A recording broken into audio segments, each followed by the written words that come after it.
And then why did you decide to start flipping and renovating RVs? Did you hear that? Did you hear the flash? I did not.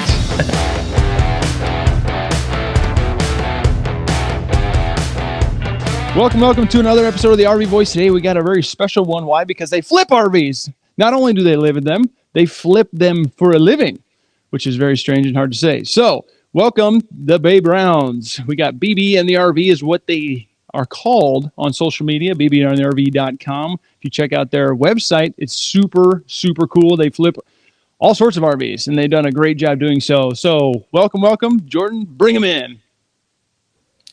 All Thanks, right. guys. Hi. Hi. How's Hello, it going? hello. We got David and Amelia. I want to do this live sometime, so maybe next time we'll do that 100% live. But they've been living in, you guys have been living for about 2 years full time in a 2014 Heartland Gateway, big old fifth wheel, and you take all your tools everywhere. Yeah, it's a lot. Yeah. So kind of walk us through that a little bit, how you got into, I guess, your personal journey into the full-time RVing life, and then how it evolved into flipping RVs. Yeah, well, you'll never believe it. It was the pandemic. So a lot of people, I feel like, maybe found that shift around that time. But he was a actor on Broadway shows. He was the lead in the Book of Mormon for a while. He was leading man in a lot of different Broadway shows in New York City. And I was doing hair and makeup for like television and film. I was working on SVU, FBI, Marvelous Miss Maisel, just a bunch of different TV shows. So we were both in the entertainment industry. And when that shut down with COVID, we did the natural pivot to starting to renovate RVs. Naturally. I mean, that's what you do, right? Tale as old as time. No, he really likes building and working with his hands. I, at the time, did not know really anything about it. I like designing. We like working together and collaborating. So we're on 17 now. We're on our 17th renovation, and we typically all but I guess probably about 15 of those have been client renovations, client specific renovations, as opposed to flips. We have flipped a couple, but typically, like, you know, what we love doing is taking a client's specific needs, people who have never even RV'd before, and they go, "Hey, we want to live full time. We've never done this. Help us find a rig. Help us, choose the one that's going to be sturdy enough, renovate it for us, and then send us on our way." And that's what we've done about 15 times now over the last 4 years. Yeah, so we're actually helping people transition into full-time living, RV living themselves. Most of our clientele, there's a couple that use it for like a weekender, but most of our clientele are moving in full-time. We've had everything from like, a family with 4 kids under 7. Unreal. We got them a massive toy hauler. Got them the biggest one we could find. The biggest one we could find. And we put in a dishwasher. We put in deep freezer. We opened up a wall and put it under the stairs. I mean, so many like creative problem solving solutions for that one. But that's what we like. I mean, that's really what we love to do is like, we love, we call some of these like some of our divorces, like, oh, that was almost a divorce. Mm-hmm. That was almost a divorce. The Murphy bed was almost a divorce. Yeah. Putting in a custom Murphy bed was almost a divorce. But we love the challenge, and it's just us, and we do all the work ourselves. Well, this is interesting. So you not only like I figured kind of people come to you with their trailer already, but it sounds like you help them find the right trailer for them. So you're kind of outfitting them like what we did as a salesman. Like, you're like, hey, this is what your needs are. This is what you're going to need. Yep. Without basically any RV experience before this. Yeah. Correct. Which is, we're really introducing people, like they really just jump, both feet in when they come work with us. We just do an interview like I'm sure the dealers would do, like, okay, what do you need? Are you big cooks, or what do we want layout wise? Because the bones are going to stay roughly the same. Mm-hmm. Sometimes, we'll gut out a good amount of it, but usually the kitchen will at least stay mostly intact. We'll redo countertops and cabinet fronts and that kind of thing, but like structurally speaking. And so we want to like make sure that the flow is right for them. Do you spend most of your time at night watching TV, or do you need a TV, or do you want like a big sitting room, and like kind of figuring out, do you want more bedroom space, that kind of thing. But we live in our own Oh, I was like, why are you pushing me? Our own renovated one, but like we're big cooks, so like our kitchen. It's like, what am I doing wrong? Like we built this like kitchen island to be like exactly how we wanted it to be when we were cooking. Sorry, I just shoved you out of the way. I know, you're just like, beat it. Get out of here. We call that shove with love. So yeah, the one we're living in now was our sixth renovation. Yeah. Fifth? Sixth. You're right. It was our sixth renovation. And so like, it's so funny. Like now that we've learned so much, there's things that we're like, oh, we got to redo this now. That we actually know how to do stuff in ours all the time. We're like, let's do real tile instead of peel and stick. Let's do this. Now that we've like each rig, we learn new skill sets. And then we're like, I want to do that in here. So it's a good thing you bring your tools with you, right? Yeah, exactly. 100%, which is wild just because like we're always a bit overweight with all of our tools. We're always worried about weight. But I got a 3500 dually and we've made it. So our journey, like we try to do a renovation in every major city, or the cities that we think we want to set up shop in one day, and have our renovation shop. So we've been from North Carolina, Tampa, Cincinnati, Denver, Boise. I don't know how you do this. Southern California, Temecula, California, Phoenix, Albuquerque. We're in Colorado Springs right now, and then we'll be in Austin in a couple weeks. You can come back to Boise. That's where we're at. Oh yeah, I love Boise. I'm gonna be in Boise on Wednesday. Want to hang? Sure. Why not? Come to the baby shower. Yeah, come to my sister's baby shower. Even better. I'll come crash it. Hey, I'm just kind of new here. Oh my goodness. Well, we very love cool. Boise, man. Boise's a great. It's great. If it wasn't so cold, honestly, we'd move there. Like right now, we're kind of like you said, auditioning cities that we want to like get when we get off the road and get a shop one day. And Boise was, we absolutely love it. It's just too cold for me. I'm a baby about the cold. It does get kind of nasty cold, but it's not as like the Midwest. The Midwest. No. Maybe that's why I hate it so much, right? Because I'm from the Midwest and I like hated that growing up, like de-icing your cars in the morning. And I never want to have to deal with like snow and ice and all that ever again. Well, it's kind of weird. In the winter here, it really doesn't get that way. It just gets cold, but it's not like it doesn't really ice because there's no humidity. Yeah. True. So like sometimes it'll dump. Like last year we had like 2 foot of snow and it was like the biggest snowstorm they've seen in years. Yeah. Like from the Midwest, that's pretty normal. Yeah, exactly. I think you've just been scarred. I just hate the cold. That's just plain and simple. I hate the cold. Yeah. The humidity kind of ruins it, especially it's frigid. It bites through, but, okay. Well, so you guys have a film background who you're talking about, New York City. You were both, kind of on stage. Well, one was on stage. You were makeup and what was it? Hair. Makeup and hair. So I guess this is kind of strange. Preparation and planning. What steps did you take to go full-time RVing? Because it didn't sound like you were going to go that route ever. Totally. But what advice would you give someone that's looking into it, to buying an RV? What would they intend to? Honestly, I would say the way we started was during the pandemic, we were like, how can we travel safely? So we rented one, actually in Lincoln, Nebraska. Lincoln, Nebraska. Yeah. Yeah, man. And we rented this 2021, I don't know what it was, a Coach Run something, and a little Class C. Yeah. And us and her little sister, and we just enjoyed. It was our first RV trip, and we were like, and we had just renovated our apartment in New York, and we were like, during the pandemic, we were like, oh man, what if we put these two things together? Right. Like our love for travel and like the manageability. Well, what we thought at the time was like, so manageable. It's so tiny. But it was a big thing was like, we've always wanted to flip houses.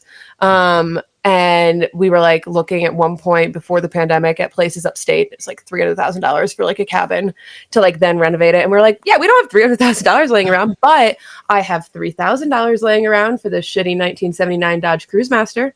And Perfect. So that was our first one. We bought that, and it took us 6 months. It was so freaking hard. It almost killed us, but then we ended up turning like a huge profit on it.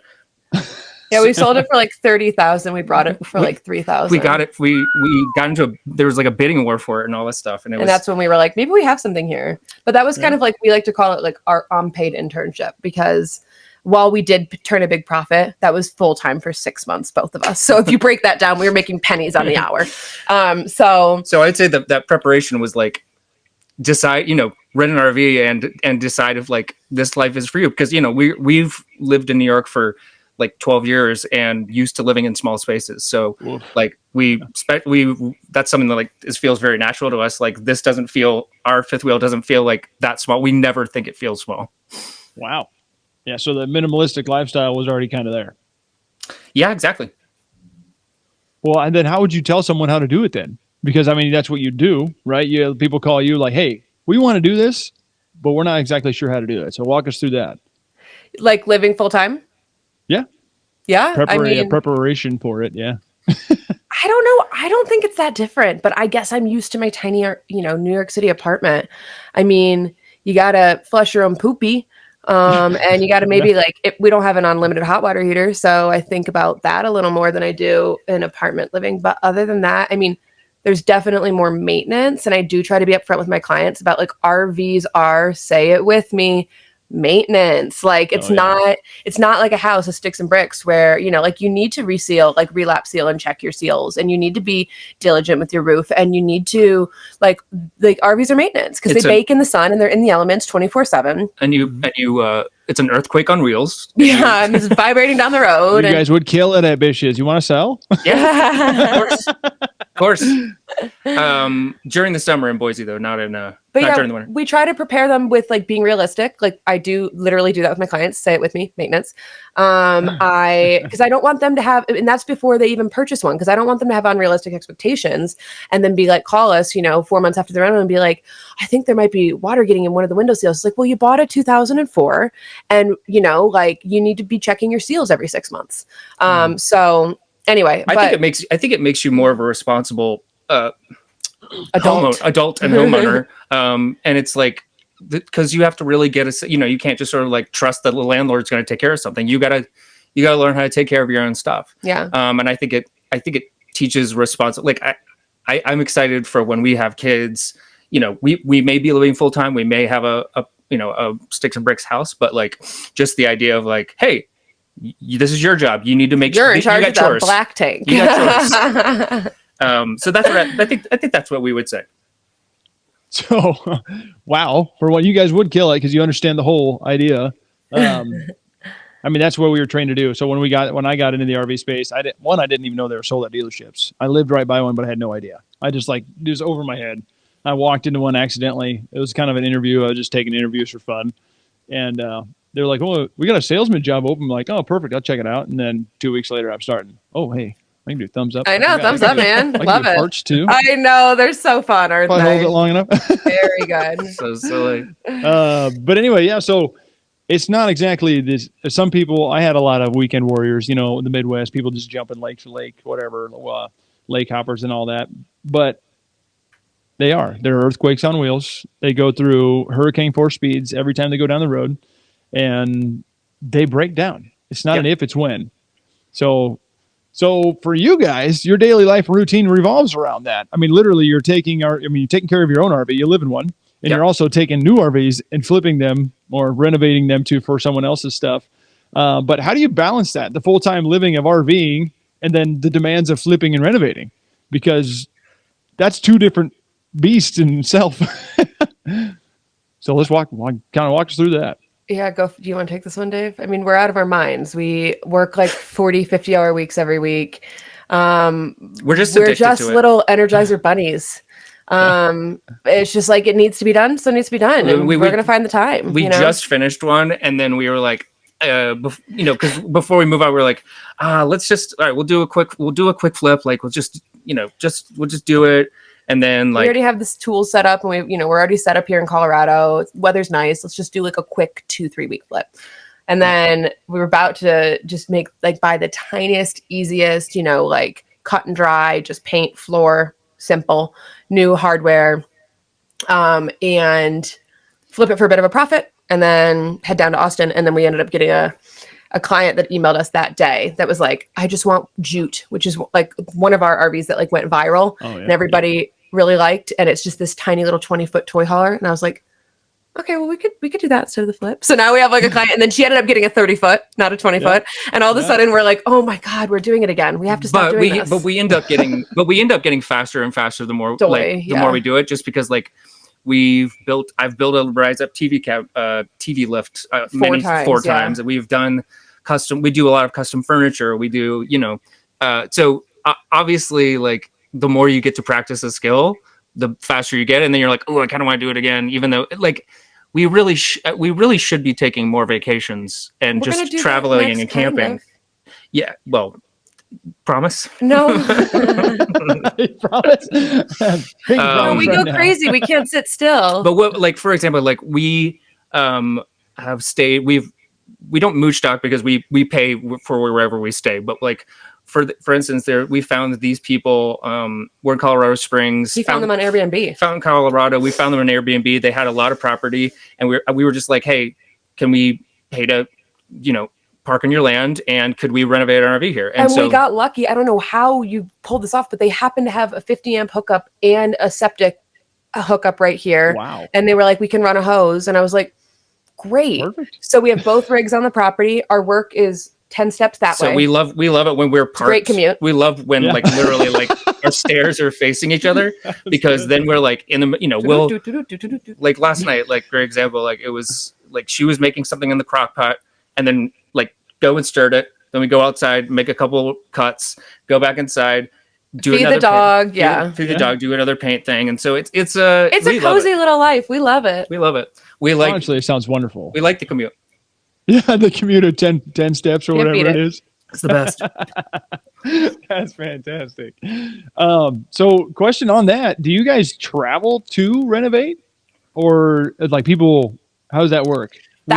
You go ahead. So when we first started, we would travel to someone or close to them.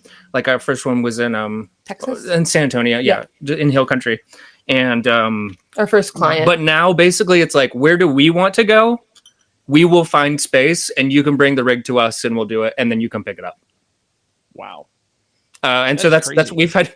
At that, like sometimes there's exceptions. Like sometimes the client will be like, I have 12 acres and 50 amp hookups, and you're welcome to stay for free, and it's beautiful here, and there's a Home Depot 5 minutes away, and we're like, great, we'll come to you. But there's no reason for us to come near them if they don't have the property for us anyway. Yeah. So we kind of decided like, no, we're just going to go where the weather's good and where we want to see, and they can drop it off and pick it up. Especially and we offer delivery and pickup. I've delivered a couple. I've offered at a cost, of course, but that like until we have a shop, that's just kind of how we're running our business, and it's been pretty good. Where's the furthest? I feel like Ava. We name all of our renovations. So Ava, I think that they picked that one up in Indiana, drove it to Albuquerque where we just were. And then went back to Northern California. And then they drove it back to Northern California where they live. Jeez. But hey, that was what they wanted to do. And they picked that one out. We didn't pick that one out for them, I don't think. Yeah, they did pick that one out. We wouldn't suggest driving that. And they picked the property too. I know. Yeah. We're just blabbing. So I was actually reading your BBandTheRV.com today. I was going through it because I've seen some of them on your Instagram. That's why that's why we're talking. And you guys do incredible work. Like you do a house just wonderfully. So I can't wait till the day you do. I'd love to see it. That's what I wanted to do. I wanted to flip houses, but I was actually in that space. And then like, you can't really keep people happy. I was in the contracting world. It was brutal. But I was going to ask a question about gosh darn it. You guys move. You guys don't travel. Oh, that's right. I was reading the BBandRV this morning, and it says we'll deliver to any address in the U.S. We did well. The one that's up there that was for sale. We really need to do a lot of work on our website. Yeah, but, we have not updated that. Which one was that? Go to our Instagram. You'll be it's way more up to date. we run the entire business, so that's the one thing that's like falling off the tracks. Yeah, we're like, let's do more flooring instead of doing all the like housekeeping of like editing our website. I think I drove George, which was our first Class A, and our second RV, which was a 2001 Georgia Boy Cruise Master named Boy George. Yeah. We drove it from. We took it up to Maine a lot from New York. We parked it in New York, and then the people that bought it from us, I drove it down to Florida, Daytona, and so yes, anywhere in the U.S. Not now, maybe not now though. We used to. we used to travel anywhere in the U.S. You're really calling us out for the lower 48. Huh? The Yeah, lower 48? Lower 48. No Hawaii. Although maybe we should do a Hawaiian renovation. How fun would that Maybe be? you should just travel to Hawaii, get the space, flip I one know. there, rent all the I tools. also think we want to do a houseboat. I want to do a houseboat. I know he's that'd been be talking so about much that a fun. while. We've gotten inquiries, but I'm like, yeah, it just hasn't worked out yet. I think you'll get there. I have a feeling. You guys are going to kill it. All right. So, with all of that, I mean, this is a challenging job. It's a unique thing because you're traveling and flipping and renovating all the time. So, what are some of those unique challenges that you face and how do you overcome them? And then, how do you source materials, manage logistics in RV and renovations while you're on the road? Because there's a lot. Basically, we could not do this without Amazon for a lot of things. Just because like we can have our stuff shipped next day to any address it's for, obviously there's drawbacks of sort of the big corporation of Amazon, but it really helps us out.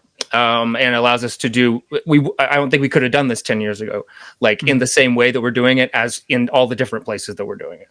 I think one of the biggest things that we run into, and you'd probably run into this a lot in older homes, like sticks and bricks, and maybe even new construction, but nothing's ever square. Nothing's ever square. Nothing's ever square. Oh, yeah.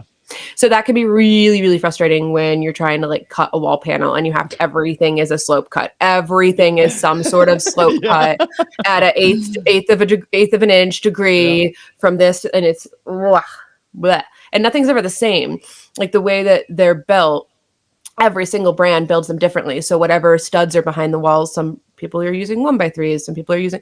It's just, and then the staples that like to shake out of the panels because, like we talked about. Right. And you don't see that when the RV manufacturer is smart to do wallboard that's kind of like this, color that hides staple holes, and they can kind of use a wood filler that's like a similar color and call it a ding dong day.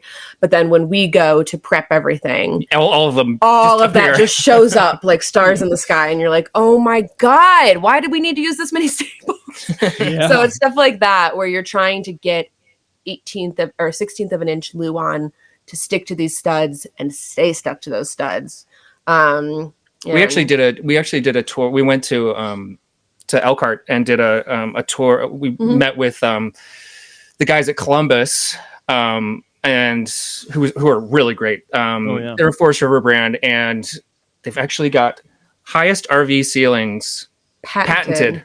We actually highly recommend you look them up because they have two brands: the River Ranch and the Columbus. And the Columbus. And the River Ranches are no joke. They're pretty sweet. and they're huge, and like they've got so much storage. Like we really want one. It's like Class A storage with travel trailer layout. Yeah. No, travel trailer. That's one level. But anyway, we got to like walk the manufacturing plant and watch it in each stage. We had such it was so cool to watch that, and just to be like, we're always in the elements. Like eventually we'll have a shop with a roof, but it was just like, oh, how nice would it be to just like work on an RV inside? Just roll it on over to the next station. But it is, put it on wheels and just. I know it is incredibly informative though to have gone there and seen that. But maybe we should have done that earlier on. We'd probably done a lot less trial and error. But after 17 renovations, like we've really like come up with tons of little tricks, good systems, great, best practices, good materials, and then just making sure that we're like at the end of the renovation, we're like, this is your renovation, you have to take care of it, and here's how. Just because it's like, again, hurricane on wheels. Yeah, so you got to walk each and every one of these persons through this too, because they probably never even used an RV. Right. Oh my goodness. Let alone a renovated RV, which is a little bit different, right? Like we have tricks to keep the flooring from getting scratched when you bring in the slides because it's not carpet like it usually is, where you don't have to worry about that. So there's like little battening up things that we'll teach them, and we'll kind of do a walkthrough. We'll sometimes even do a drive-through if they need that. Like our next client's a little nervous. It's her first time pulling. So we're like, we'll give you driving lessons. Like we are a one-stop shop. We are a one-stop shop. Wow. Jeez and Pete's. Totally different idea. Yeah. Yeah. I mean, is there anybody else that does this? Yeah, there are. There are. There's probably about maybe like 15. I was going to say 15. That's a good guess. Probably about 15. Doing it at this level. Some people do it, full-time. Some people do it like they renovated their own and then maybe do a couple. But there are a couple that, we're all a big community. So we're all friends with everybody in the community, but there are a couple people that are doing it full time, like RV after RV after RV, whether it be flips or clients or a combo or whatever. Yeah, I'm kind of curious. I mean, mostly I'm guessing that, a lot of people come across you on social media and they're like, oh my goodness, this is what I want in an RV. Does that happen? That's how we get hire us. That is how we get all of our clients. I mean, it's our Instagram and our TikTok. Yeah. Yeah. We've had some of our like reels and TikToks like have gone viral, and then there's just, we have a lot. We just have a full. Not to be like no, but we do have roughly 200. Sorry if anybody's watching this and realizing we haven't that's why they haven't gotten to them. back to me. Yeah, we have like 200 people like that. We're just constantly. I know that I won't be able to book them until 2026 anyway, so I'm just kind of like. I know I should just send a copy paste message, but we are nonstop like working, like hands on. So it's hard for us to sit down and like send the emails and do the business part. We need to hire like a manager. But people are getting on the road and traveling and doing what we're doing and realizing that it's fun, and two, like it's a great way to beat the housing market. If and some people are in it and then get out of it, and you never know till you try. So, yeah. Yeah, it sounds like I might end up on the road here. They're talking about sending me out. Yeah, it's kind of fun, but it'll probably be like a month at a time, which is fine. I can handle that. Yeah, totally. You want us to renovate a rig for you? We'll come back. I got a van actually. Oh, you do? 2000 GMC Safari. It's all-wheel drive. It's not an Astro van. I wanted an Astro van, but it's the same thing. You seem like a van guy. That feels like it would suit you. Well, I appreciate that. I hope that. All right, excuse me. So all right, financial aspects. This is gonna be a weird one because it's kind of goofy. So, how do RV flips factor into sustaining your RV full-time lifestyle? And then, is that your primary income source? And then, what's the typical budget for a flip? Yeah, this is how we make our money now. And primary income, yes, for sure. Mm-hmm. Pretty much only income. He does some voiceover work on the side. Do I do any side work? Not really. No. We don't take a breath from renovating ever to think about anything else, but it's good to us, and we get to make our own. We get to work together. That was one of the big things. Like when we were working back in New York, like we were working she would work like early in the morning and I would work late at night. So we like never got to see each other. And we were like, this is a big part of us being able to spend more time together and work together, for better or for worse. Yeah. And then as far as like breakdown, like cost wise, I can break it down how I do for potential clients. Just give them the spiel. Oh, here's your spiel. So there's 3 categories that we break it down into. First category is the cost of the rig. So the cost of the rig that you'll be purchasing, if you already own your own rig, you can take that one off the list.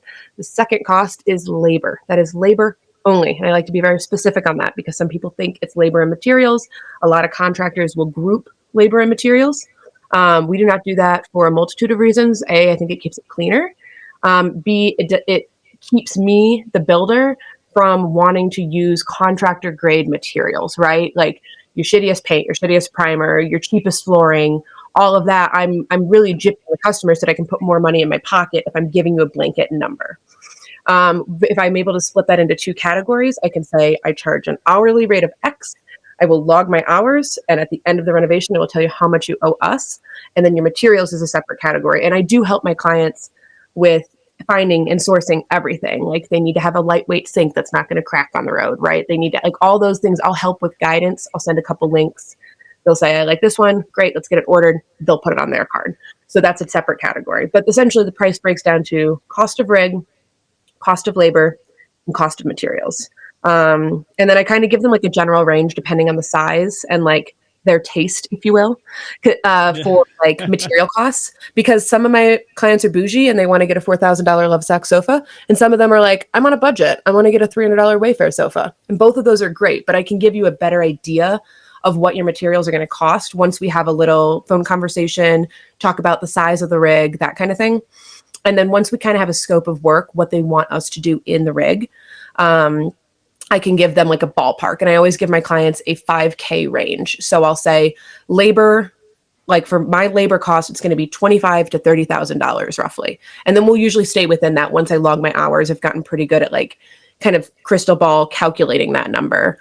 And it usually lands right in there. And if anything changes scope of work wise throughout, like let's say halfway through the build, they're like, you know what, let's do a custom Murphy bed instead. I'm like, great, we're going to need to adjust that number of 25 to 30 for labor. And I make sure we're all on the same page. So that's kind of my spiel. Well, it's just like the residential world. It happens all the time. People are making contract. Like that was when I decided contracting wasn't for me, because they'd be like, all right, well, I want to add this. I don't like the look of this closet. Let's do this. Well, like that's going to another $5,000. They're like, excuse me. I'm like, right. No, it's not all like all you can eat buffet. Well, I mean, well, it is what it is. Like, you want me to scrap that, take it out, put it on something else? It's like, you can't. Yeah, you're asking for more time and hours, so it's going to cost more money. Well, there are times that we've had to say. There are times that we've had to say that to people, and we're just like, just things that you're like, oh, this is common sense. This is common sense, right? And they're like, so that $5,000 couch is going to be included in the overall cost, right? Like, no, that's guys, you want that couch. You ever get some upset customers? Oh no, we've actually only had that misunderstanding happen once, and we were able to kind of we pretty much said like, okay, well, I'm sorry that there was a misunderstanding on that part.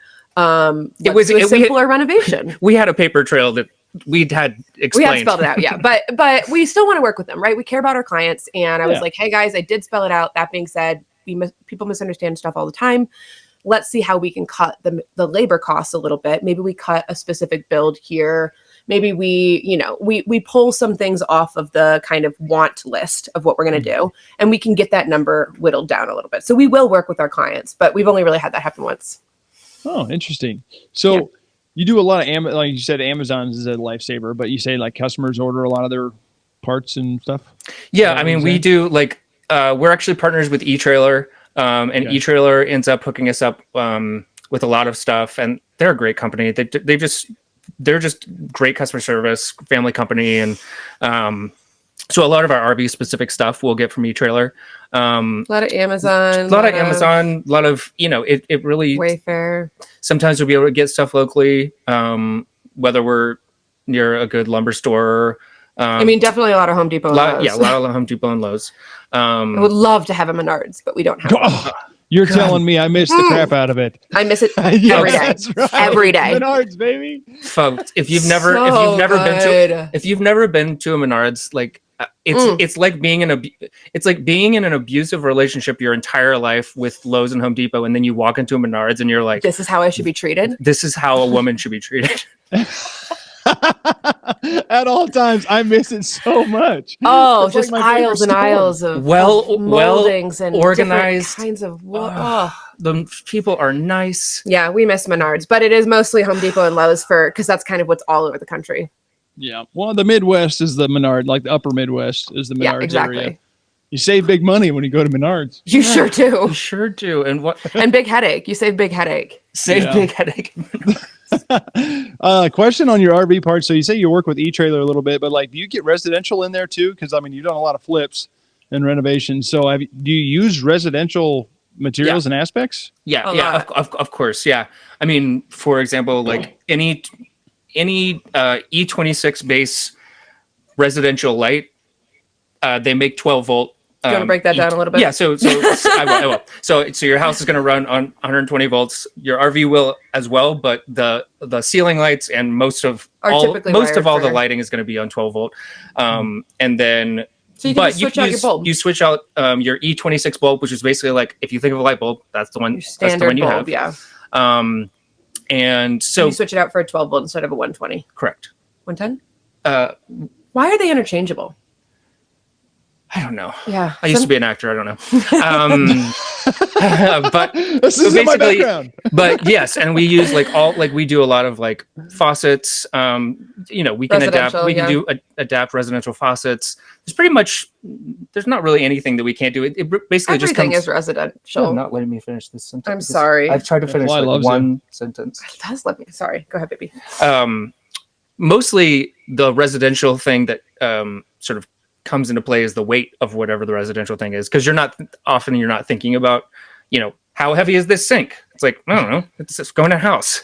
But in ours, like, we'll be like, hey, we think we're going to be a little bit heavy on this side of the camper. Why don't we try to get a lightweight this? Or we think we're, so it really just depends on, like, we want to be able to rebalance the RV in a way that feels like the way that it was originally set up. Or countertops. Countertops especially. But yeah, like, there are great IKEA countertops that are lightweight that we use. And one we're doing right now has a really realistic marble effect. I mean, it literally, until you touch it, you think it's marble. And it's, a 16th of the weight. 16th of the weight. So really, what is it then? It's IKEA. It's their laminate. It's particle board. It's a compressed particle board, basically, just wrapped in a laminate. Oh wow! So yeah. So the church I grew up in back home, we recently redid it. I don't know, 5-10 years ago maybe. But anyway, the artist that was doing like the pillars, they did PVC and made it look like marble. That's awesome. Incredible. Because she put the gold fleck, and then she'd do the graphite. I guess the graphite look. I don't even know. Yeah, right. It was like the grays and the golds and the yellow, whatever. And she made it look, and then they basically clear coated it, and it was like spick and span. You could not tell. That's awesome. Yeah, we love little tricks like that. Just like ways to. And they have those kits, right? Like where you can paint your own faux marble thing. But when we're looking at our hourly rate, and we're looking at like it just makes more sense to just get the client like. IKEA did it for me. All I have to do is do the edge banding. Yeah, it makes it a lot easier for you, I'm sure. Yeah.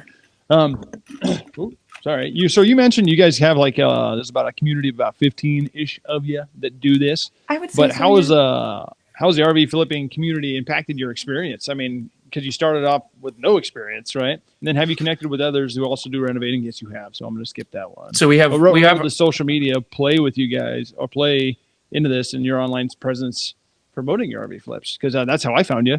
Yeah, I mean, an incredible. The first one I was like, oh my god, this little toy hauler. I think it was the Jute or whatever. Yeah, the one that's like a little bed in the back, the happy jack, and they had like it looked like teak wood, and you open the door in the midst of it or something like that. That was incredible. I was like, this is a house. Yeah, I mean, that's the thing that we love to hear the most is when someone goes like, I cannot believe I'm looking at an RV, or I can't believe I'm inside of an RV right now, because that's what we want. We want to feel like home. We want it to feel like, you think what it's going to look like by looking on the outside. We always call them dirty old brown man caves, because a lot of the it's an old boys club there in Elkhart, Indiana, and we think that there's something to be desired in the design aspect, maybe a woman's touch. But yeah, I think one of the first people we reached out to was our friend Rachel Oldenburger, who is RV Family Reno on Instagram. But I think now she's changed it to RV Reno. Okay. It's back. RV Family Reno, and she was just like our fairy godmother. Like, she was, we were not the first ones doing this by any means, and definitely like people have been renovating their RVs, but there just hasn't been like a business of people doing multiple ones. And she like just helped us answer a lot of our first questions and held our hand through a couple things. And we'd never met her, but we just reached out on Instagram, and she was just, people who have just been kind to us. And we're still friends with her. And, we all comment on each other. We all comment on each other's renos and are all like supportive. And it's really cool. Yeah. So I was just kind of curious about that, because I mean, it's a small community that does this. I mean, there's obviously everybody and their dog has flipped a house at one point in time, right? Yeah. And, well, the competition's a little higher. I want to get into that. But this way, I mean, it sounds like you guys are doing quite all right doing so. Yeah, there's a good amount of demand, and there's, like you said, there's less of us doing it in the RV community, and it is much. Like, I think when we got into it, we're like, it's the same thing. It's just on wheels. And it's so different. It's so different. Everything you use, like, I don't do just wood filler ever. I always mix it with a little bit of a flexible caulk, and I make like a custom compound so that it has the flexibility, but it doesn't shrink too much with the elements. Like, there's so many things that like you learn when you do renos over and over and over again. You get better every time. You learn more tricks. But yeah, it's a specific market. And it's a specific, community that's doing it. So we're not really strapped for work because there's not that many of us doing it at a professional level. Yeah, and it sounds like earlier you said you could go out to 2026 Yeah. to work already. So yeah, you guys are good. Your hands are full. So vacation sometime. Get out of there. Yeah, we were just like, right now we're prepping for some paint in this one we're currently doing. We were just like, okay, we gotta go. We gotta get in this podcast right now. We gotta go get dressed and all this stuff. So we're always just running around. looked- like chickens with their head cut off. You looked so bad, like So- about 10 minutes ago. So ugly. yeah, Yeah. you looked so ugly like 10 minutes ago. I threw on a quick face though. Here we are. And he means that with all his best. No, I know. right. Yeah. Thank you, honey. I appreciate that. Oh goodness. Well, yeah, this was like what third reschedule or something like that. I was like, man, I may never get these guys on. I know. I'm sorry. You You're got to call us out like that, huh? You got No, us. it's okay. I'm happy. I had nothing going on. A couple days, I was like, thank God. I'm so tired. Right. Totally. Everybody loves a canceled plan. Am I right? Oh, but there's nothing better than cancel plans. Well, sometimes, I mean, believe it or not, so I'm sitting in a room and I got two of these. I'm complaining here for a second. I got super bright lights in front of me, so like it doesn't seem like that. But if I turn these off, let me I'll tell you. And they're very, very warm. I can't even touch these bulbs, but look at that. So they're very hot. Yeah. So I'm sweating. So I'm like, sometimes I don't want to be here anyway. But We're sweating too. Our We're Sweating AC's too. off We for you. can't turn on our AC because it'll be too loud. You won't be able to hear us. oh, you got a straight direct dump then? I'm guessing. Yeah, it's literally on top of us It's just right right now. on top of us. But off. And off. All right. Well, I'm sorry. I'll try and speed it up. No, you're fine. You're We're fine. sorry you're We're hot chilling. too.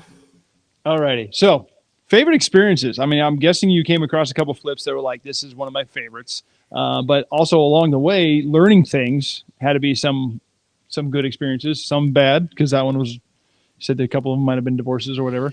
But what are some of your favorite experiences in full timing and flipping? I think that like some of the best moments are just like our sunsets. Like just like right now, All over like, the country. like right through that window you can't see, but like Pikes Peak is like right there. And we get my God, I gotta get flies the fly are- swatter. This is driving me nuts. You guys you're gonna get a live fly swatting. But like just being able to like work all the, just don't make a ton of noise while you do it. Sorry. I'll try. Okay. It's okay. It adds the ambiance. The RV experience. This is the actual RV experience here. Oh, dude. You're not getting I a haven't single got one. one. Stop. Don't call me out like that. They don't know. But anyway, we really Hang on, I'm gonna get these two and then I'm done. I promise. I'm not cutting this out, just so you know. Okay. We're did you leaving hear it. those Little shocked. sizzles. The Okay. end of life for two flies. Sorry about that. Welcome We'll have to back. we'll have to put a parental advisory on this one. Two flies died during this episode. Yeah, it's. I think our favorite times are those like evening times where we're like we've had a really great long work day. And we have a glass And we of just wine. have a glass of wine and a watch the beer. sunset. So I think that those are like the most common great moments. Also, all of our national parks that we get to visit. Yeah, we've got like a national parks scratch off thing that we like. You know, we do try to we try intentionally to collect them all like hit, Pokemon.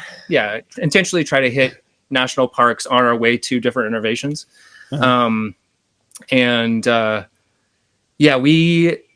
We stayed in an RV park when we were in the Keys, in Florida Keys, and it was like backed up right to the water, like right to this inlet. And it's actually, I think we filmed a couple like We have a video. tour of we have our a- home. I have a at couple that videos on our location. Instagram of like that Yeah. location, but we there were like manatees just swimming like right like if right outside this window that we're looking out of. And that was just so cool. I mean, we've literally lived in, I mean, I don't even know how many states we've lived in. But we maybe it's just because we can't sit still, but we do love just to like, basically Amelia is scared of the cold, so we just travel to wherever it's not cold. Yeah. It's She getting too grew up cold in it. here. She'd be fine. I know that's why we're going to Austin next. But great we've had city. I think some of our favorite times, like with our RVs, like what's our favorite, I don't know, renovation, or what is your favorite renovation? I feel like we've done this before, and I feel like my answer is always jute. Just because jute was so quick and easy, and I got to design the whole thing. There was no, like, I love working with my clients, don't get me wrong. And sometimes it's nice to just be like, well, you make the decision, here's 3 beautiful blues, you pick, you know? But I I got to pick everything. It was just me. And it just turned out like that was the goal in making jute, was obviously to make some money, but also to like make it our showpiece and go viral. And it worked. And then we got a bunch of clients from that. But that was just so cut and dry because we knew exactly what we were doing. We were using all of our own tricks, like all of our favorite tricks from all of our different RVs that we had done and pulling them in, putting them into one. Amelia's really good at designing with texture and painting with texture and not just color. So we like to, like, for example, like you can sort of see, but like here on our slide trim, like she wrapped the slide trim in cork fabric. So it's all cork. Wow. And then this countertop here, and like the rattan inserts here, and this is like a concrete. It's like a micro concrete that's flexible. That's got a little bit of flex in it, so it's never like cracked on the road or anything. I just like putting little textures, lime wash and plaster. So I think we're always happy we're always the happiest when we surprise ourselves with a good idea. And it's often her surprising me with like, I'm like, that's so brilliant. How's no one ever You've had a thought of couple, like the lights in the Class A. Yeah. The beam, the ceiling beam. Those are She's cool. throwing me a bone. There you go. I'll take it. Anyway, our answers are so all over the place. I'm sorry, but I think we answered your question. There's a couple favorite experiences and favorite flips in there, and favorite designs and features. I really like that. Actually, let's ask that. What are some of the best features that you've done then? Because you talked about lights and you talked about your cork wrapping. That's pretty cool. I never even seen that.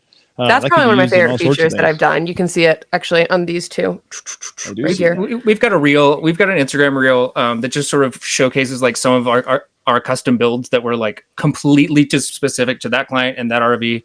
But like I would say like overall, like some of the like methods that we've created from scratch, like there's obviously everybody's inspired by Pinterest, right? Everybody's inspired by each other, by other renovations, and you pull inspiration from those. Like I'm not saying like we invent everything we do, but I might see something and out of a completely different context and be like, I love that idea. What if I put it on the ceiling?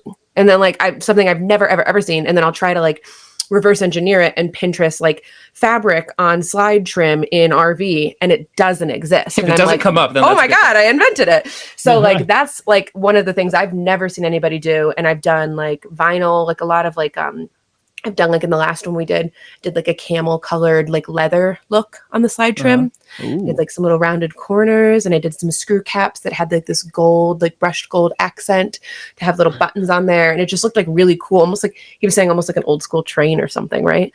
But that's like those are like kind of my favorite features, are like just creating unique solutions that save on weight, right? I'm not putting up heavy slide trim wood. I'm just wrapping the ply that was there with fabric, which weighs nothing. Another one is my wallpaper trick, which people are still continuing to beg me to say on Instagram, which I should. I need to wallpaper in our shower. I've done wallpaper as like backsplashes for a kitchen or in a shower, and I found a way to waterproof it, and that doesn't melt it.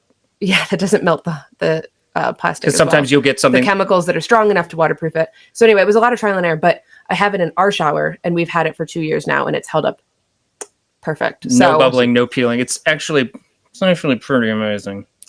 So that's kind of fun. I can't. You'll have to send us. I think we've said it on a podcast. It's essentially it's muscle bound with seam tape as the base, and then wallpaper, and then I do a marine boat varnish on top of that. I do like 6 coats of that. And so my thought was like, if it will work on the outside of your canoe. I've said it on podcasts. Who cares? I'm just not putting it in text in comments. Yeah, right. If you guys watch this podcast, you got the secret. That's our number one comment, though. How do you waterproof your shower? Wallpaper? But we also, I think, they say necessity is the mother of invention. Yeah, that's true. And oftentimes, like, the things that we end up doing is like, all right, what couch is going to go here? Or how are we going to replace this dinette? Oh, crap. We have to build it. So we build a lot of custom furniture, a lot of like out of necessity. A lot of couches that turn into beds, a lot of dinettes that turn into. We typically take a front eye to eye facing dinette out, just because we think that closes things off. We'll do like an L shape. But we do a lot of like L shapes, and she does all the upholstery herself, and so sometimes but we did a really cool one, which was a like a curved restaurant dinette booth. You should look that one up. That one was You should cool. look that one up. That one's in a fifth wheel. I found it. I found what I needed, but it was $7,000 from West Elm, and it wasn't even the right dimensions. But I got it in my head. I saw it on Pinterest, and I was like, I need that. So we built it from scratch, and I upholstered it from scratch, and it looks sick. That's like my proudest thing I've ever built. Very nice. Yeah. I'm gonna go look at how far back will I have to look for. That was for Not too- L. So that was the one with like the black plaster walls and like the wood slatted kitchen with the butcher block. When you see it, when you find it, it's like a you'll see it. tan You'll know. leather U-shaped dinette. You'll see it. The one I saw recently was you brought that other couple on the backsplash in the bathroom and the lighting and all that. Oh yeah. That was Yeah. mint. Everyone, I was showing people like, you guys need to see this, and I show them, and I'm like, wait till they get to the bathroom. They go to the bathroom, like, oh my goodness, it's awesome. That was his idea to do the LEDs. We've got one that behind the mirror. We've got one that's it was called Ron Burgundy, and it was a 1984 Ford Travel, like a really cool old Class A, and we did like a full copper sheeting shower surround. It like patinaed. Yeah. It patinaed, so it turned green in certain places. It's really pretty. Yeah. And Highly price recommend you ever-changing. check out our Instagram because it is fun stuff to look at. I'm not It's going to fun. show that here. Anyway, we're blahing again. Blah blah blah RV. No. That's what we call it. That's Blah what and we blah that's what we RV. call it. That's what we With our say. poor friends and family. We'll like catch ourselves and be like, blah, blah, blah, RV. Anyway, let's stop talking about RVs. Yeah, it happens all the time. We used to play cards and the same thing. Like we talk about work. I worked with several people from the same job. And like if we play cards, we start talking about work, and I hate doing that to friends around because they don't work there. Yeah. It drives me nuts. But we're I at know. work. Well, I'm at work, and you guys are 10 feet from it. So Well, if you ever need to change your RV podcast name, you could call it blah blah blah RV. blah blah blah RV podcast. RV blah blah blah. All right. Well, this is gonna be a goofy one, and I don't really know how to ask this one. So, what advice for beginners would you give someone interested in flipping RVs? Are there any specific pitfalls to avoid? And how So Oh, can many. someone decide if any RV or if an RV is worth flipping and if it's better suited for full-time living versus like a new one? Totally. You're going to save yourself the most money by getting it inspected. If you've got a good idea for one, you got your eye on, getting it inspected, and spend a couple $100 on an inspection. It'll save you so much headache if there's water damage that you're not aware of. water damage is going to be, water carved the Grand Canyon. It will find a way into your RV. If you don't, you know what I mean? Like it, Oh yeah, yeah. it is a Water always powerful wins. force. You're like, it's a drip, and you're like, the stuff Yeah. you can't see behind these walls. And also just getting a sense of like how the RV was taken care of, if it was winterized, because obviously you can't. If you've got busted pipe, you won't know that until you've plugged it into water. But that's for like the buy-in. We typically advise our clients to buy like no older than like a 2004 and no new, and like we say no newer than like a 2016 or something, only because, well, there's two reasons. One, This is not going to. this isn't going to sit well. In my opinion, the Anytime we talk to dealers, we're like, how do I say this? I think that the quality has gone down slightly since, because, 2008. Yeah, since around 2008, since the recession, because everybody is starting to cut quality and everybody is trying, like, and so it's just kind of what happens, right? Like you're trying to make more money for the same thing, so they start doing, like, we've noticed that when we take things apart, that they're built a little bit more solid around like that 2008, 2010 mark or before. But the second reason, the main reason, is you're going to be paying extra for like a 2024 for this beautiful countertop that they want to take out anyway. So what's the point? You're paying for all these extra bells and whistles that we're going to gut out anyway. So get something with good bones, a good layout that you want, that feels livable. we just renovated the garage of a 2024 Brinkley that came straight from Brinkley to us. Still smelled like new car. Still smelled like new car. The clients didn't even Hadn't taken a step in it. because they wanted us to totally gut the You toilet. should see what we did with it. It is sickening. It's the one that has the guitars. It has 3 guitars And in like it. the arched bookcase. So, and she, Wow. because she wanted us to put her Stairmaster back there and be able to hide it. So we did like a fake wall that went all the way across, and it has like, you push on it and the door like opens into like the bathroom or like the rest of the RV, and it's pretty cool. So they got some money Yes. I know. I bought a Brinkley and I want to flip it. Exactly. It's pretty cool the way it is. It was kind But of you should see the before and after. They were not wrong. it was kind of a flex. It was fun though. It went from like a that's awesome. garage to a cozy second living area. So Because there are people that I think a lot of the things that we're finding are people are using toy haulers garages as additional living spaces where they're really not bringing their Harleys in. If there are people that are bringing their Harleys, they're getting something else. But for the most part, people are like, ooh, that's a huge space that we could reclaim that doesn't need to house my dirt bike. Yeah. You guys need to do like a Pit My Ride version and like do like a van, like an old Volkswagen, like Westphalia. You know what I mean? Yeah. That'd be sweet. sounds like a lot of work. Sounds like a lot of work. Well, you do a Sounds whole like a fifth divorce. wheel. this would be fun. It sounds like a divorce to me. Yeah, I think it'd be sweet. I mean, that's what I'm trying to do with my van. I just want like a mobile ski shack, really. That's why I got it. It's all-wheel drive. I can just go up there, stay the night, ski, stay one more night, ski, and drive home. That's the plan. Yeah. But, things cost money and it takes time. So, There you Takes a go. lot of time, for a van. yeah. So, anyway, what are the future plans? Do you have any plans? Obviously, it sounds like you're going to continue flipping RVs till 2026 at least. And then what are some exciting projects or goals you have coming up?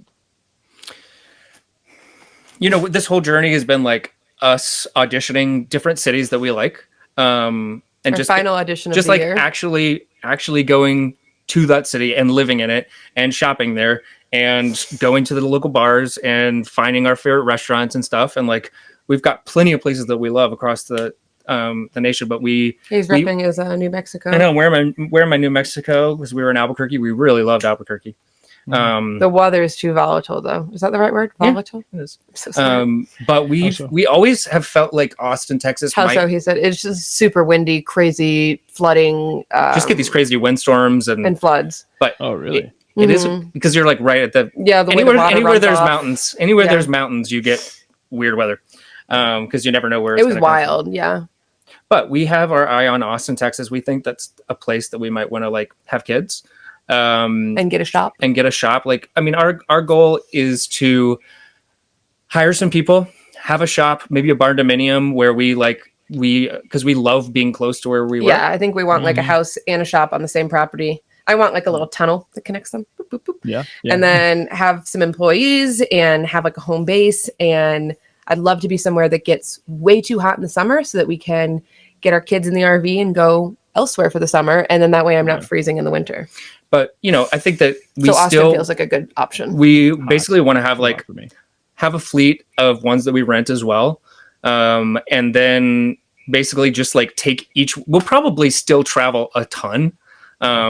We may not be full timing, but I think that we will Full time in the summers. Yeah, we'll full time during the summers and stuff like that. But like, in order for us we love being able to travel and have, bring our tools and all that. But like, that is a whole different aspect of it is like when some people bring their work, which is just their laptop, but we have to bring all of our saws and all of our drills. And it will be nice to have have a like home where each drill bit goes and like that we know where stuff is. a roof for our tools. So we don't have to like, oh my God. I mean, like we were in Albuquerque and this monsoon came through and it was like a foot of water and like all of our tools were out there. And we were just like, I think we need a shop eventually.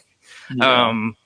But that's like, if we could have our cake and eat it too, but also like every place that we've stayed, we can go and we could come back here in 10 years and do a renovation here or the last place we were. So like, we've made good relationships with everyone. We try to leave good relationships so that we can come back and have a free or discounted place to stay. That's not, I mean, we love RV parks, but like being able to like park on someone's land. They're never going to let you work in an RV park and make all that noise. So we end up having to do Airbnbs, hip camps, that kind of a thing. Hip Camp's a great resource. If you guys have not used Hip Camp for finding RV spots, highly recommend. We found a lot of the places that we've lived through Hip Camp.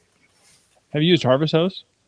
We had a subscription. My sister-in-law actually bought us like for Christmas one year, which was a super sweet gift. But typically they're single night stays. But they're single night stays. And with our fifth wheel and all of our tools and stuff, like we're very, very rarely doing single night stays. And if we are, it's very last minute. Like and that you kind of have to book ahead of time. And it's dry camping, which I need an AC.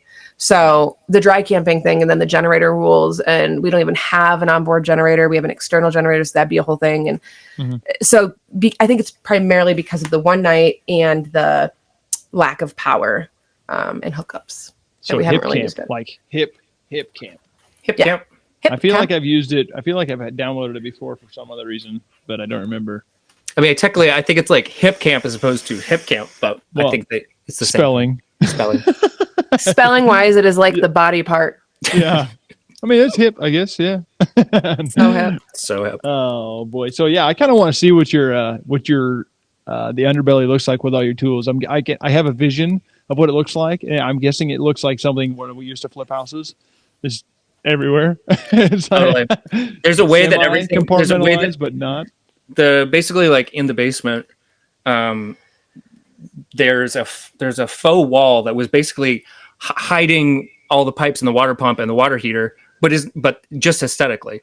So eating up so much space. So I just took that completely out, and then we regained all the way back to our stairs, our bathroom. Yeah, right here. So behind the stairs here, like, is where our tool storage begins. So from like bedroom to like bathroom and like the stairs. So there's just a bunch of like.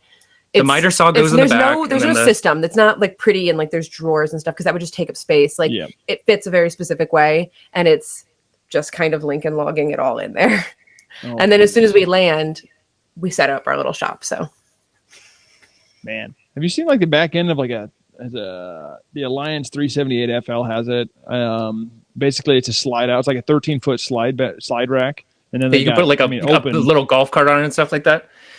Well, yeah, the river ranch that we saw when we were in, they had one of those, and we were like, oh my god, this would be amazing to have. Yeah, they had like the slide out thing, like you're talking about. Just right out the back end. That would be amazing to have, and if we had time to, if we had that rig, obviously. Yeah. But when we got this rig, we knew we would be bringing our tools, but just sort of happened that we are able to pack everything in here. Maybe if we kept doing it, maybe we would get like a trailer that goes behind that you pull with the fifth wheel. We talked about so many setups. We talked about getting like a class A. We love class A's. Like we prefer a class A, but and then we could have our shop in the garage, like in the toy hauler would be our shop. Yeah. But then we were like, but then we need a go-go car. So now we're pulling a 45-foot class A with a go-go car. And then if we're not staying on this place where we're doing the renovation, we need to like load up all our tools out of our garage, and then it's just became. But I have to get four by. Seemed like they made the most I have sense. to get 4x8 sheets of plywood, so we can't pull a smart car. That's the thing. Then we wouldn't have a truck to do lumber runs. Yeah. It's just it's easier if you just had a home base. And when you'll get honestly, that's what we're moving towards. We've loved it. We've had an amazing 2 years on the road, but at the end of this year, we are gonna start the process of getting a home base, and then we're going to downsize from our fifth wheel to, we love a class A. We miss a class A. So we're going to get like a tinier class A that we can just do as like a little like weekender, like a couple weeks here and there, but not full-time living. So it's like, there's like a sense that we're getting off the road, but we're getting off the road so we can help more people get on the road. Get on the road. That's cute. There you go. We just made all right. That's going to go on our website now. Along the way, favorite gadgets and gizmos or add-ons that you found? Macerator pump. A macerator pump for your black tank.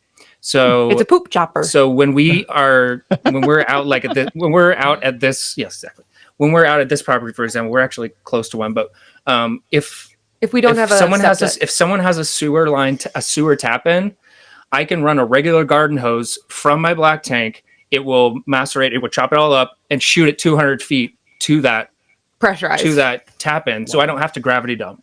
So I very rarely gravity dump. When we get to, it's a treat. It's a treat. Typically, we're not going to have power and water near the septic. It's a poop chopper. Clean out. It's a poop chopper. You have to. It's called a macerator pump. They are great. They are really, honestly, like favorite little toy. I mean. Whose favorite toy? Oh, okay, I know. Now we don't need to get into that. Okay, we don't. No, I like it more than you do. Every time, like our new friends come over, she's like, "I've got to show you," like, because we have a clear adapter to the black tank, and she just loves watching everything go down. All the poopy come out. Sorry. It feels good to be like, that's coming out of my house. My house is going to smell so fresh. And I can spray, I can switch it where I can plug a hose into the, You can flush. I can flush out the tanks. And so you see all the toilet paper that's stuck and all that come out. And it's like, get Like a out of my whirly house. dinghy? Get out of Really, there. speaking of which, A what? A whirly dinghy? Not a whirly dinghy. It's just you just plug a garden hose with fresh water into the, what's it called? The flush? it's just our RV has a built-in tank flusher. Flusher, Oh, yeah. You just put So water. you spray water in the black tank and then it gets all the crap out of there. But also, And it's fun to watch it go from poopy to clear. And then I'm like, yay. all right, let's enough about that. Oh, well, you Gizmos. started It's it. the Midwesterner. Gizmos. It's okay. I get it. Gizmos, I would say It's a little thing. definitely Scott toilet paper or Angel Soft. Well, which one is it? I would say the Scott is I like Scott faster better. dissolving. I mean, it's gonna rip apart your But butt, but like it's it's not the soft. it's not soft, stuff, but it does dissolves. dissolve. I can't about remember your the little, last time that leveler I thingies? can't remember the last time that we used comfortable toilet. No, it'll be so nice to be back in a house at some point and like not use the scratchiest stuff. So that wait, dissolves. you're using Scott or Angel Soft RV paper? No, no. you don't have to use the. I mean, it's a gimmick. Say I mean, to. it's the regular Scott is just as dissolving, but that's just going to keep you from having to have your tanks like totally professionally cleaned. cleaned. What about your little blue bag? Oh yeah, there's these. I don't know how to describe them, but basically they're It's a big it's a big airbag for shim. leveling. For leveling, you Mhm. basically drive onto these airbags, and then you can fill them with your compressor, and it levels the whole thing. Because we're very rarely parked anywhere level.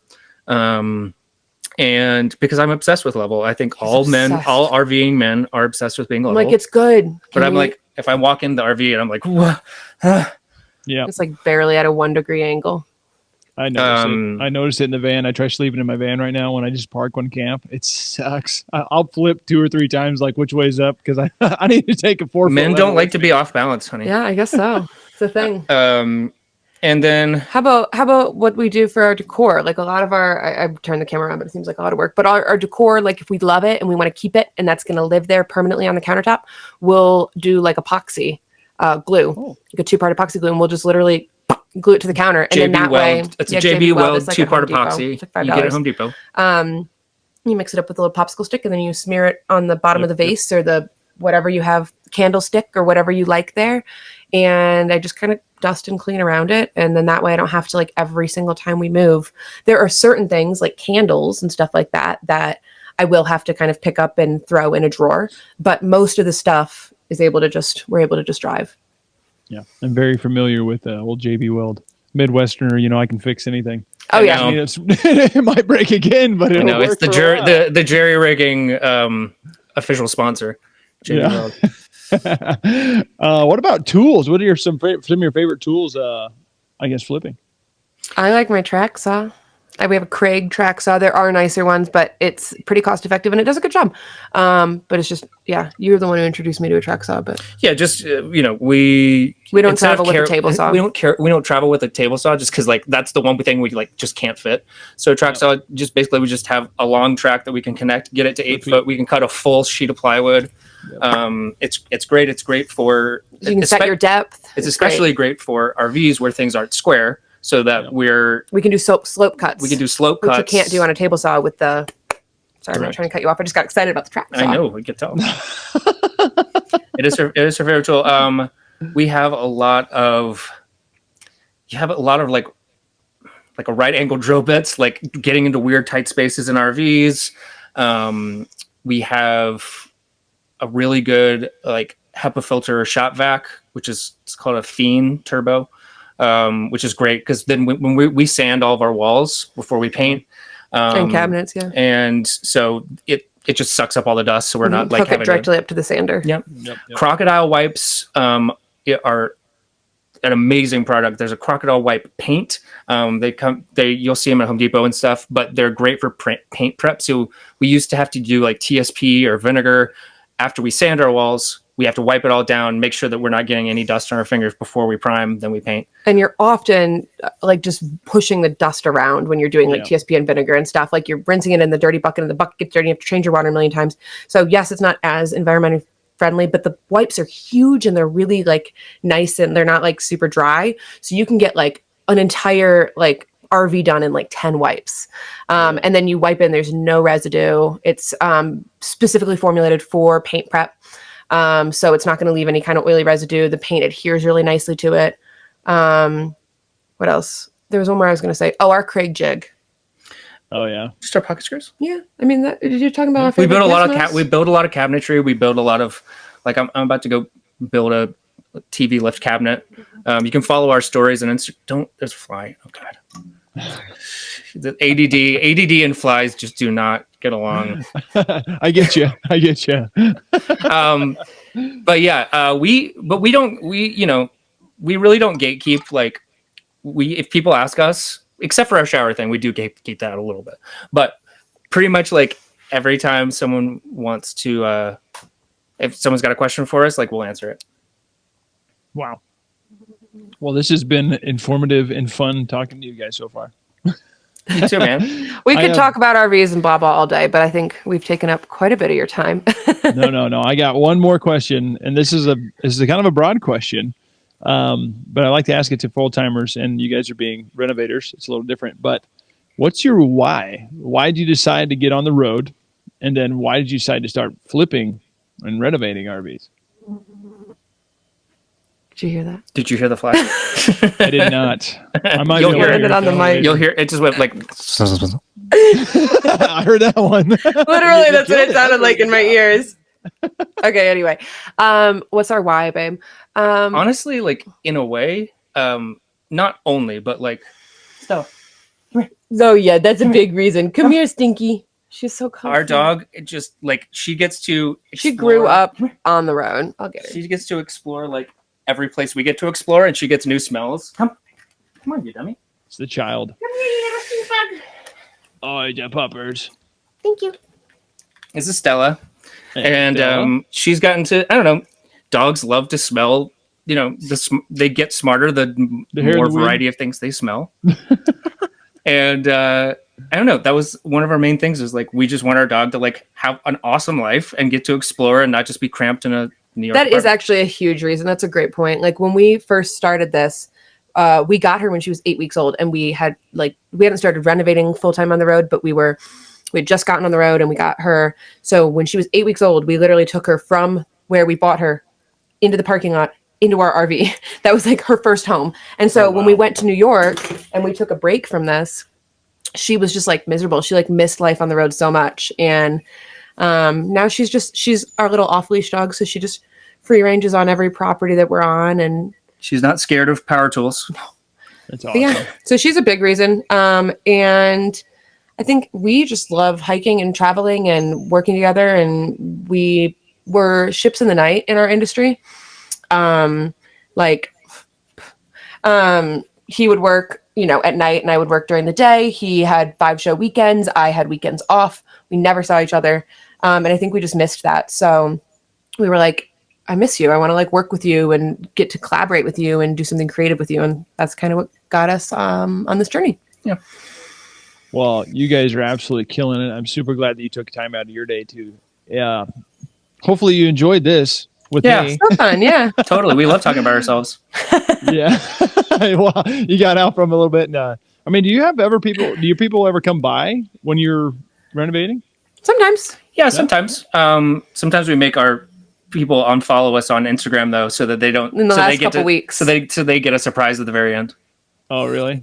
Because our followers, we want to show them all the progress, but if we show our clients all the progress, it's not as exciting for the. Yeah, it's not the big reveal moment. Big reveal. Right, exactly. Yeah. Well, guys, if you haven't heard, follow BBandTheRV on Instagram, TikTok. Do you guys have YouTube? Yeah, we do. Some of our older stuff is there, so you'll get to see a lot of our first reno. Where we're telling you how to do stuff that we don't know how to do. Yeah, we were doing a lot of tutorials about stuff we didn't really know what we were doing. Well, you tutored somebody along the way. Maybe. Told them what not to do. You can check out their homepage. Apparently they need to do some editing, but that's their words, not mine. If you guys like what you hear, please follow the RV Voice. Visit with us and ask us questions. We want to get everybody and anybody on here. So stay tuned for more from the RV Voice, and thanks for watching.